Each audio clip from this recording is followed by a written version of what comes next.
오늘 함께 나눌 말씀은 로마서 12장인데 먼저 1절에서 8절 말씀을 봉독하겠습니다. 그러므로 형제들아 내가 하나님의 모든 자비하심으로 너희를 권하노니 너희 몸을 하나님이 기뻐하시는 거룩한 산제물로 드리라. 이는 너희가 드릴 영적 예배니라. 너희는 이 세대를 본받지 말고 오직 마음을 새롭게 함으로 변화를 받아 하나님의 선하시고 기뻐하시고 온전하신 뜻이 무엇인지 분별하도록 하라. 내게 주신 은혜로 말미암아 너희 각 사람에게 말하노니 마땅히 생각할 그 이상의 생각을 품지 말고 오직 하나님께서 각 사람에게 나누어 주신 믿음의 분량대로 지혜롭게 생각하라.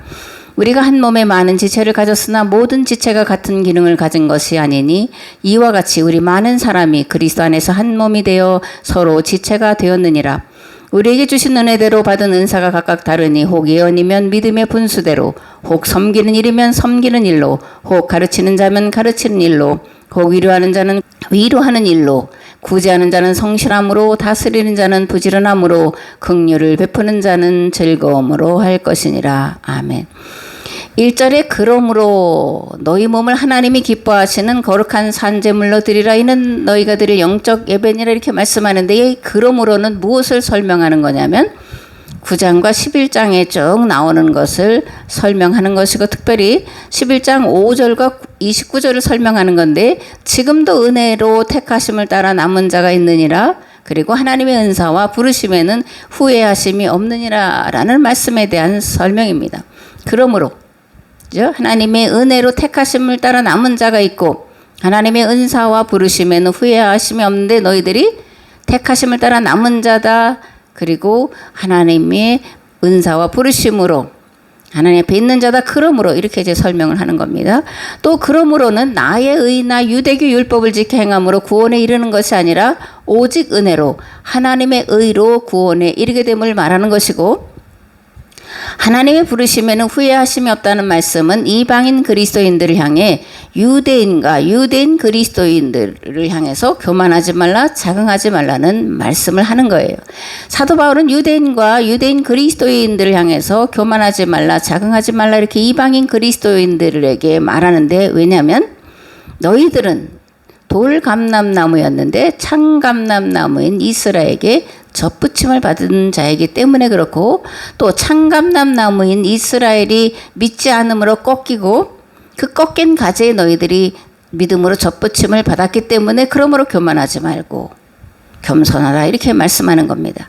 하나님이 원가지들도 아끼지 아니하셨는데 너희들도 이스라엘처럼 믿지 않으면 꺾여질 것이기 때문에 겸손하라 그리고 자긍하지 말라 이렇게 말씀을 하고 있는 겁니다. 무엇보다 유대인 그리스도인이나 이방인 그리스도인이나 다 은혜로 구원받은 자들이기 때문에 그러므로 거룩한 삶을 살아야 된다라고 말씀을 하고 있습니다. 그렇다면 성도의 거룩한 삶, 구체적으로 어떤 삶을 말하는 거냐라는 건데 첫째 이 세대를 본받지 말아야 된다라고 말합니다. 왜냐하면 이 세대는 이 세상신 혹은 공중권세 잡은 자가 다스리는 악한 세대이기 때문이라는 건데 이것은 유대인들이 가진 종말사상을 바탕으로 하는 겁니다. 그러니까 유대인들은 지금 이 시대는 세상신 또는 공중권세를 잡은 자가 다스리는 악한 세대인데 오는 세대는 이제 이 악을 이기고 그리고 하나님의 다스리심 안에 있는 그런 밝은 세상 또는 복된 세상이다. 이러한 종말 사상을 가지고 있어서 이제 이 세대를 본받지 말라 이렇게 설명을 하고 있는 겁니다. 또한 이 세대는 하나님의 통치를 거부할 뿐 아니라 적대시하는 세력이 활동하는 세대이기 때문에 이 세대의 삶의 방식과 가치 기준을 본받지 말라 그것에 순응하지 말라라는 의미가 포함되어 있습니다. 아멘. 에베소서 6장 11절에서 13절 말씀을 보면 우리의 씨름은 혈과 육을 상대하는 것이 아니요 통치자들과 권세들과 이 어둠의 세상 주관자들과 하늘에 있는 악의 영들을 상대함이라. 그러므로 하나님의 전신갑주를 취하라. 이는 악한 날에 너희가 능히 대적하고 모든 일을 행한 후에 서기 위함이라. 이렇게 말씀을 하고 있습니다. 그러니까 이 세대는 통치자들과 권세들과 어둠의 세상 주관자들과 하늘에 있는 악한 영들이 지배하는 세대라고 하는 그런 종말 사상을 바탕으로 하고 있다라는 거예요. 둘째로 오직 마음을 새롭게 함으로 변화를 받아야 합니다. 마음을 새롭게 하기 위해서 먼저 예수님을 그리스도로 만나야 되죠.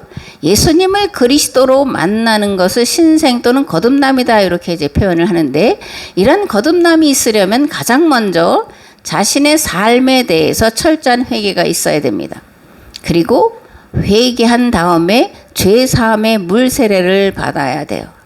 그러나 죄사함의 물세례를 받았다고 구원이 완성된 것이 아니라는 것을 알아야 됩니다. 이제부터 교회 공동체에 속하여 구원을 이루어가는 삶을 살겠다고 회중 앞에서 선언하는 것, 그것이 물세례다 이런 거예요. 그럼 물세례 다음에 불과 성령으로 세례를 받아야 되는데, 이것이 진정으로 거듭남이고 신생이다. 그럼 이렇게 불과 성령으로 세례를 받아서 거듭나면 무슨 일이 생기냐면, 내 안에서 내가 죄사함 받은 자구나라는 내적 증거가 생기게 돼요. 또 예수님이 그리스도라는 것과 내 죄를 사하시기 위해서 십자가에서 죽으시고 부활하셨다는 것이 믿어지게 됩니다. 그래서 죄사함 받았고 구원 받았다고 하는 감격으로 열심히 신앙생활을 하게 돼요. 믿지 않는 자들의 영혼 구원에 관심을 가지게 되고 전도와 선교에 열심을 내고 헌신하게 되는데, 이러한 신앙을 구속사 신앙이다 이렇게 말을 합니다. 그러니까 우리는 구속사 신앙으로 출발을 하는 거예요. 그런데 거기에 머물러서는 안 된다라는 겁니다. 더 나아가서 예수님을 창조주 하나님으로 경험해야 한다라는 거예요. 우리가 성부, 성자, 성령은 삼위일체다라고 하는 삼위일체 교리를 따라서 믿는데, 이게 설명도 모호하고 이해하기도 어려워요. 이건 왜냐하면 예수님을 그리스도로 만난 그 바탕에서 신학을 전개하기 때문에. 그런데 이제 오늘 우리는 예수님을 그리스도에서, 예수님을 창조주 하나님으로 만나는 경험을 해야 됩니다. 이렇게 되면 관심사가 전혀 다르게 바뀌는 거예요. 세상에 대한, 만물에 대한 관심을 갖게 되는 겁니다. 자연 하나하나에 관심을 기울이게 되고, 하나님께서 우리의 유익을, 우리의 행복을 위해서 주신 자연 만물들을 보살피고 돌보는 일을 하게 되는 거예요. 그리고 모든 사람의 구원에 관심을 가지게 되는데, 이것은 예수님을 창조주 하나님으로 경험했을 때에 우리 안에 이루어지는 그런 일입니다. 예수님을 창조주 하나님으로 경험하게 될 때 비로소 하나님의 기뻐하시고 온전하신 뜻이 무엇인지 깨달아 알게 되고, 그 일을 위해 가진 모든 것을 헌신할 수 있는데, 예수님을 하나님으로 경험하기 위해서 해야 할 일이 있습니다. 가장 먼저, 그리고 항상 본성 속에 들어있는 악의 본질을 꿰뚫는 성찰의 기도를 드려야 합니다. 말씀을 읽고 말씀에 담긴 본래의 의미를 깨달아 알기 위해서 묵상을 해야 돼요. 나의 신앙생활이 올바른지 아닌지를 항상 점검을 해봐야 합니다. 자기 확신에 빠져 있거나 경험이 아닌 신학이나 교리를 믿는 신앙인지 아닌지를 항상 점검해 봐야 합니다. 하나님은 단지 보이는 행위로 판단하지 않으시고 보이지 않는 내면의 생각을 판단하시는 분이에요. 그러므로 내면의 생각이 과연 하나님 보시기에 합당한지 아닌지를 항상 돌아봐야 합니다. 나타난 행위가 아니라 그러한 행위를 하도록 이끈 생각과 가치관과 목적이 하나님의 뜻에 맞는 건지 아닌지를 돌아보야 하는데, 이것을 하려면 자기 성찰, 자기를 돌아보는 기도를 끊임없이 해야 된다라는 겁니다. 아멘. 사도 바울은 로마서 7장에서 하나님의 의가 아니라 자기 의를 이루려고 애쓰고 있는 내면을 보면서 탄식하죠. 오호라, 나는 공고한 자로다. 누가 나를 이 사망의 몸에서 건져내리요. 한탄하며 절망하고 있습니다. 그런데 이런 절망과 탄식이 극에 달했을 때 부활하신 예수님을 하나님으로 경험하는 놀라운 일이 일어나게 된 거죠. 우리가 로마서를 그동안 쭉 해와서 이 말씀을 하는데, 오늘 우리도 나 자신에 대해서 절망하고 한탄하며 오직 하나님의 도우심을 구할 때 하나님께서 우리를 만나주시려고 찾아와 주실 줄을 믿습니다. 아멘. 셋째로, 하나님이 선하시고 기뻐하시고 온전하신 뜻이 무엇인지 분별해야 하는데, 분별하다라는 헬라어는 도키마조예요. 도키마조. 근데 이 뜻은 입증하다, 시험하다, 인정하다라고 하는 여러 가지 뜻이 들어 있습니다. 근데 사도 바울은 여기서 도키마조를 하나님의 뜻을 인정하다라는 의미로 사용하고 있다라고 보여집니다. 교회 성도는 하나님의 뜻이 무엇인지 바로 알아야 하고 날마다 마음을 새롭게 함으로 변화를 받아서 하나님의 뜻을 이뤄가는 삶을 살아가야 돼요. 항상 하나님의 뜻이 옳음을 인정하고 그러므로 그 뜻을 이루기 위해 말씀에 순종하여 두렵고 떨리는 마음으로 구원을 이뤄가는 삶을 살아야 합니다. 아멘. 이것이 분별하는 거예요. 그렇다면 하나님의 선하시고 기뻐하시고 온전하신 뜻 뭐냐? 첫 번째로 이 땅에 거룩한 하나님의 나라가 이루어지는 거예요. 이게 하나님의 선하시고 기뻐하시고 온전하신 뜻이라는 겁니다. 하나님의 뜻은 하늘에서와 같이 이 땅에서 하나님의 뜻이 이루어지는 건데 하나님의 뜻이 뭐냐라는 겁니다. 서로 사랑하며 서로 섬기고 사는 것, 이것이 하나님의 뜻인 줄을 믿습니다.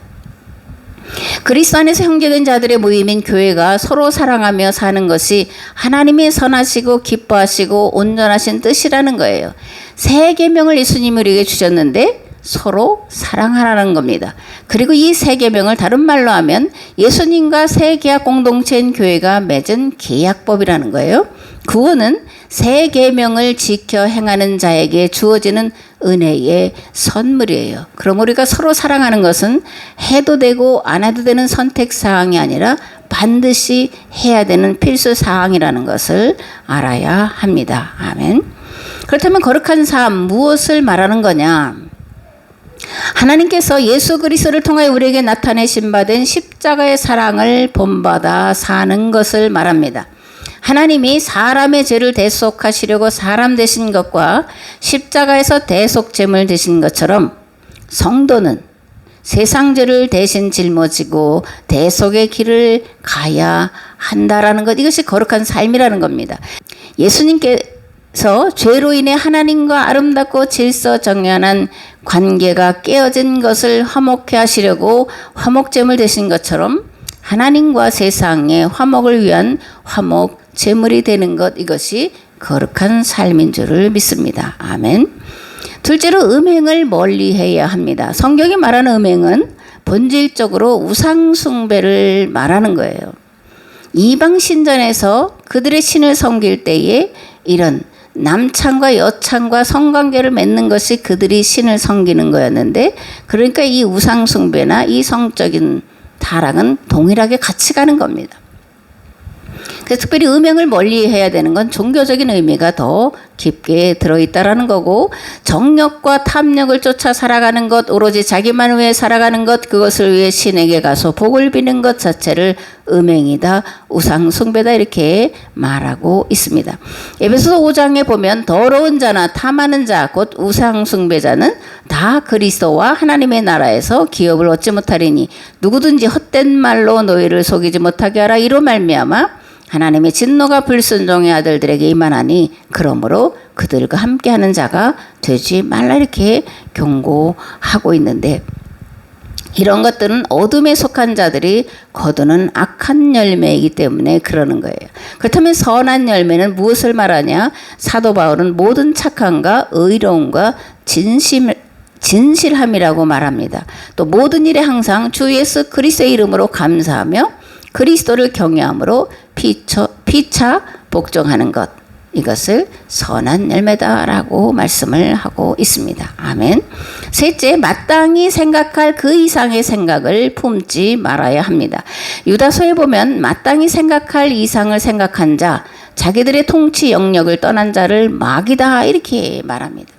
그는 자기들의 통치 영역에 머물지 않고 그 거처를 떠난 천사들을 그 큰 날의 심판에 붙이시려고 영원한 사슬로 메어서 어두움에 가두어 두셨습니다. 이렇게 유다서 1장에 기록이 되어 있습니다. 하나님은 질서의 하나님이세요. 그래서 모든 만물에게 자기 자리를 주었습니다. 이 자기 자리를 떠난 자들에 대한 하나님의 심판이 민수기에는 아주 곳곳에 기록이 되어 있는데, 특별히 민수기 16장에는 고라와 다단과 아비람과 250명이 모세와 아론에게 반기를 든 사건이 나와요. 그리고 그 결과 어떻게 됐냐? 땅이 갈라지고 산채로 생매장 당하는 그런 무서운 일이 기록이 되어 있습니다. 레위 자손들아, 너희가 너무 분수에 지나치느니라. 모세가 또 고라에게 이르되 너희 레위 자손들아 들으라. 이스라엘의 하나님이 이스라엘 회중에서 너희를 구별하여 자기에게 가까이 하게 하사 여호와의 성막에서 봉사하게 하시며 회중 앞에 서서 그들을 대신하여 섬기게 하심이 너희에게 작은 일이겠느냐. 하나님이 너와 네 모든 형제 레위 자손으로 너와 함께 가까이 오게 하셨거늘 너희가 오히려 제사장의 직분을 구하느냐. 땅이 그 입을 열어 그들과 그들의 집과 고라에게 속한 모든 사람과 그들의 재물을 삼키매 그들과 그의 모든 재물이 산채로 스올에 빠지며 땅이 그 위에 덮이니 그들이 회중 가운데서 망하니라. 아멘. 땅이 갈라져서 산채로 생매장을 당했다. 고라 가문 전체가 망하는 그런 무서운 일이 일어났음을 보게 됩니다.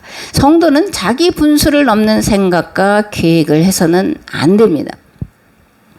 특별히 다른 이의 직분을 탐내거나 시기하거나 질투해서는 안 됩니다. 도리어 자기에게 맡겨진 일을 잘 감당하기 위해 두렵고 떨림으로 임해야 합니다. 마태복음 25장에서 예수님은 종말에 대해 달란트 비유를 들어서 말씀을 하셨는데 5달란트와 2달란트 맡은 자들이 갑절을 남겨오자 착하고 충성된 종이라고 칭찬을 하시죠. 근데 1달란트 받은 자가 보자기에 싸서 땅에 묻어왔다가 1달란트를 그대로 가져오자 그에게 무익한 종이라고 책망을 하십니다. 이 무익한 종을 바꿔놓은 대로 내어 쫓으라. 거기서 슬피 울며 이를 갈리라. 1달란트 받은 자는 그러면 왜 땅에 묻었다가 그대로 가져왔을까? 비교의식으로 인한 질투심과 시기심과 경쟁심에 사로잡혀 있었기 때문이다. 이렇게 생각을 합니다. 5째, 믿음의 분량대로 지혜롭게 생각해야 합니다.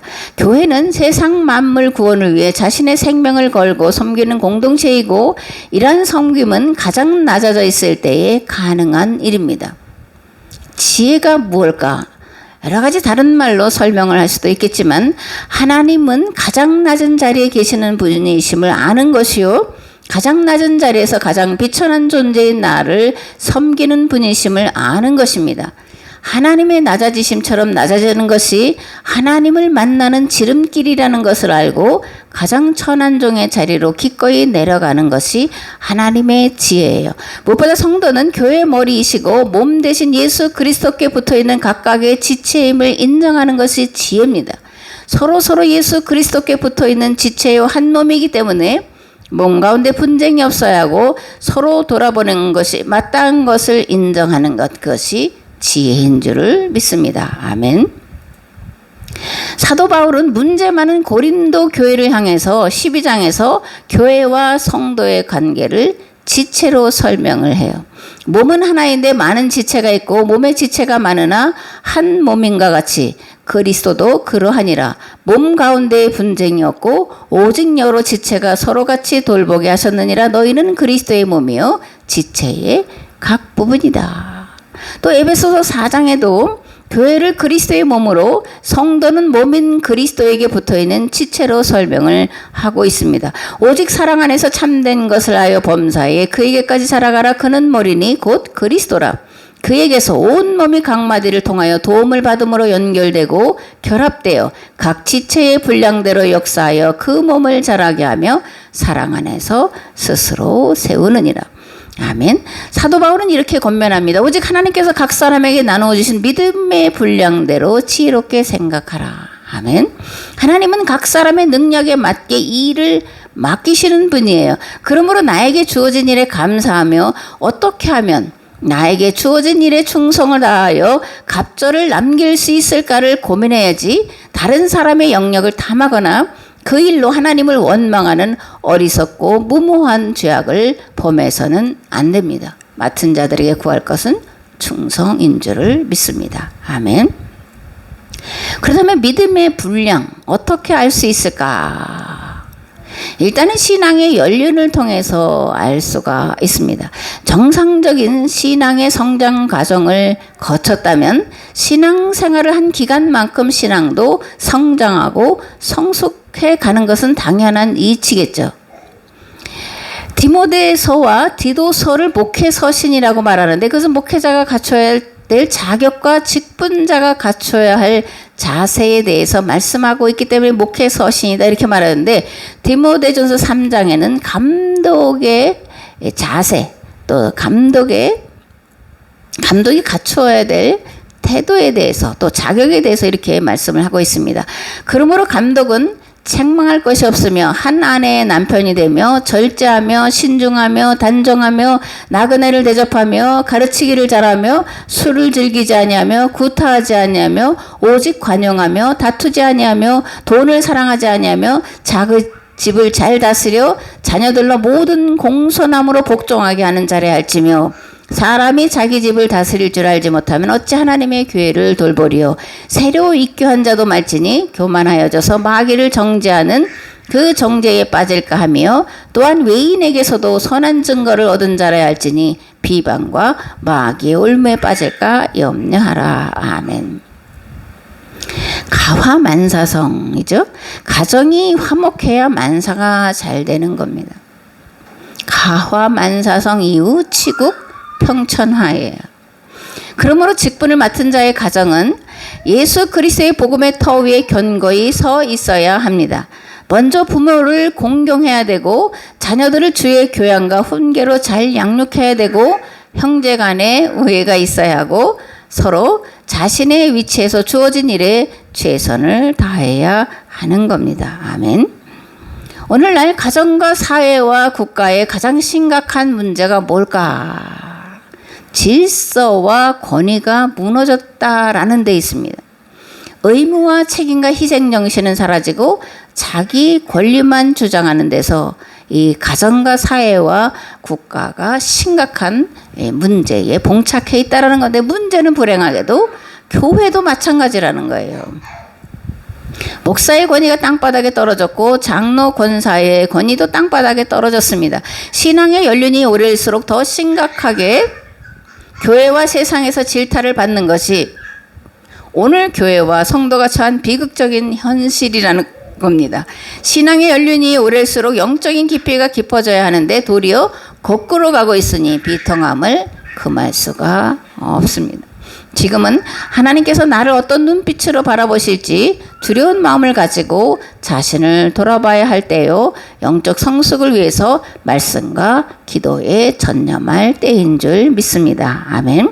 에베소서 4장 11절에서 16절 말씀을 보겠습니다. 그가 어떤 사람은 사도로, 어떤 사람은 선지자로, 어떤 사람은 복음 전하는 자로, 어떤 사람은 목사와 교사로 삼으셨으니 이는 성도를 온전하게 하여 봉사의 일을 하게 하며 그리스도의 몸을 세우려 하심이라. 오직 사랑 안에서 참된 것을 하여 범사에 그에게까지 자랄지라. 그는 머리니 곧 그리스도라. 그에게서 온 몸이 각 마디를 통하여 도움을 받음으로 연결되고 결합되어 각 지체의 분량대로 역사하여 그 몸을 자라게 하며 사랑 안에서 스스로 세우느니라. 아멘. 직분을 맡은 것은 성도를 온전하게 하여 봉사의 일을 하게 하며 교회를 세우려고 하심이다라는 거예요. 그러므로 사랑 안에서 서로 섬겨야 된다, 이렇게 말씀을 하고 있습니다. 아멘. 고린도전서 12장 4절에서 7절 말씀을 보면, 은사는 여러 가지나 성령은 같고 직분은 여러 가지나 주는 같으며 또 사역은 여러 가지나 모든 것을 모든 사람 가운데서 이루시는 하나님은 같으니 각 사람에게 성령을 나타내심은 유익하게 하려 하심이라. 아멘. 직분을 맡기신 목적이 뭐라는 거예요? 성도를 온전하게 하여 봉사의 일을 하게 하며 그리스도의 몸을 세우려는 데 있다라는 겁니다. 교회와 성도를 유익하게 하기 위해서, 그리고 직분을 주셨고 성령을 주셨다라는 겁니다. 그러므로 교회와 성도는 교회를 세우는 일에, 또 성도를 온전하게 하는 일을 위해서 합력해야 할 줄을 믿습니다. 아멘. 근데 이 일은 오직 하나님의 의로만 가능하다라는 것을 우리가 알아야 돼요. 내 의로, 어떤 내 성격이나 기질을 따라서 이렇게 하는 것에는 한계도 있고 하나님의 의를 온전히 이룰 수가 없습니다. 하나님의 의로만 가능한데, 하나님의 의 무엇을 말하냐? 예수 그리스도의 대속의 십자가를 말하고 성령님의 도우심을 말합니다. 직분을 맡은 자는 하나님의 의를 힘입어 자기를 부인하고 자기 십자가를 지고 예수님을 따르고자 하는 결단을 해야 합니다. 무엇보다 다른 사람을 나보다 낫게 여기는 그 상상 겸손함으로 섬기는 그런 마음 자세를 견지해야 합니다. 아멘. 로마서 12장 9절에서 13절 말씀을 봉독하겠습니다. 사랑에는 거짓이 없나니 악을 미워하고 선에 속하라.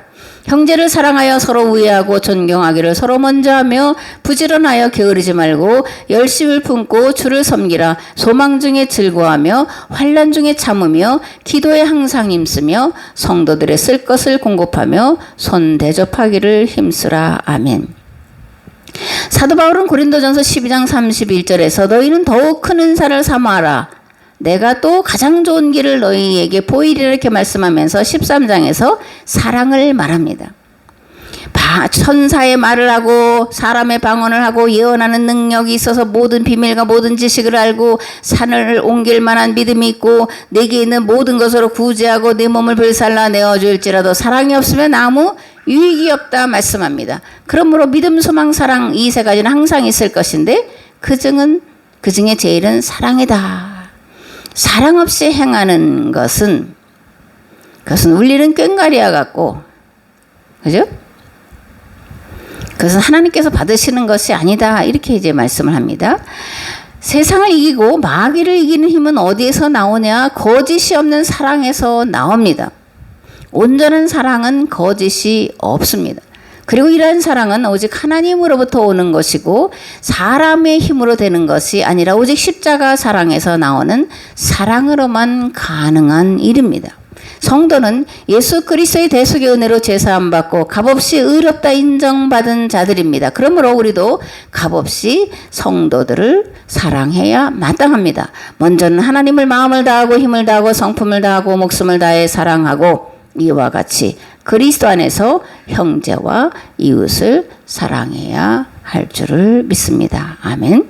무엇보다 열심을 품고 서로 사랑하라고 말하는데 이러한 사랑은 하나님 경험에서 나오는 것이고 성령의 능력으로 뜨거워진 마음에서 나오는 겁니다. 하나님을 경험한 모세, 예레미야, 사도 바울은 자신의 생명을 기꺼이 동족의 구원을 위해 내놓은 자들이 되었습니다. 포기할 수 없는 마음으로, 포기되지 않는 마음으로, 포기해서는 안 되는 절박함과 절실한 마음으로 하나님 앞에서 동족의 구원을 위해 부르짖으며 몸부림치다가 간 자들인데 이런 삶을 살아가는 것을 열심으로 하나님을 사랑하는 거다 이렇게 사도 바울은 말씀을 하고 있습니다. 오늘 우리가 이러한 자들이 되었으면 얼마나 좋겠냐 그런 생각을 해봅니다. 사람으로는 할 수 없지만 하나님으로는 다 할 수 있음에 우리가 이 믿음을 가지고 나라와 민족 그리고 가정과 자녀들을 위해 그리고 이 세대를 위해 기도하는 그런 복된 성도 되시기를 우리 주 예수 그리스도의 이름으로 축복합니다. 아멘. 마지막으로 12장 14절에서 21절 말씀을 봉독하겠습니다. 너희를 박해하는 자를 축복하라. 축복하고 저주하지 말라. 즐거워하는 자들과 함께 즐거워하고 우는 자들과 함께 울라. 서로 마음을 같이하며 높은 데 마음을 두지 말고 도리어 낮은 데 처하며 스스로 지혜 있는 체 하지 말라. 아무에게도 악을 악으로 갚지 말고 모든 사람 앞에서 선한 일을 도모하라. 할 수 있거든 너희로서는 모든 사람과 더불어 화목하라. 내 사랑하는 자들아 너희가 친히 원수를 갚지 말고 하나님의 진노하심에 맡기라. 기록되었으되 원수 갚는 것이 내게 있으니 내가 갚으리라고 주께서 말씀하시니라. 네 원수가 줄이거든 먹이고 목마르거든 마시게 하라. 그리함으로 네가 숯불을 그 머리에 쌓아 놓으리라. 악에게 지지 말고 선으로 악을 이기라. 아멘. 어둠, 악, 거짓을 이길 힘과 능력은 오직 성령님의 임재하심과 도우심 안에만 가능한 일입니다. 슬퍼하는 자와 함께 슬퍼하고 기뻐하는 자와 함께 기뻐할 수 있는 힘과 능력 또한 성령의 도우심으로만 가능한 일입니다. 그러므로 기도할 때마다 성령님의 충만하신 임재와 그리고 인도와 도우심을 구해야 할 줄 믿습니다. 한 걸음 더 나아가 박해하는 자를 미워하지 않아야 하고 그들을 위해서 기도해야 된다라고 말씀을 합니다. 예수님께서 나는 너에게 이르노니 너희 원수를 사랑하며 너희를 박해하는 자를 위하여 기도하라 말씀하시는데, 여기서 원수는 믿지 않는 자들이 아니라 믿는 자들을 말하는 거예요. 하나님을 믿는다 하면서 율법과 계명을 잘 지켜 행한다고 하면서 정작 그리스도를 믿지 않고 박해하고 그리스도인들을 박해하고 죽이고 가두는 일에 혈안이 되었던 유대인들을 원수라고 말하는 거예요. 사도 바울을 가장 위협하고 핍박한 이들은 이방인이 아니라 도리어 동족이었습니다. 그러나 사도 바울은 동족을 미워하거나 같은 방식으로 핍박하지 않았습니다. 도리어 동족을 위해 자신의 이름이 생명책에서 지워질지라도 원하던 사랑의 사람이었습니다. 사도 바울의 이러한 자세가 오늘 우리 교회가 갖추어야 할 자세인 줄을 믿습니다. 사랑은 허다한 허물을 덮습니다. 사랑으로 악을 이기는 것이 그리스도인의 길이요 십자가의 길입니다. 사랑으로 마귀를 이기고 악을 이기고 승리하시는 복된 성도 되시기를 우리 주 예수 그리스도의 이름으로 축복합니다. 아멘.